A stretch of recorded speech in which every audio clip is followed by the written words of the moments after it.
أعوذ بالله من الشيطان الرجيم.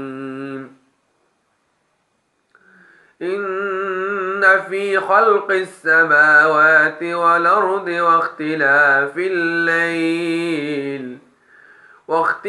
الليل والنهار لآيات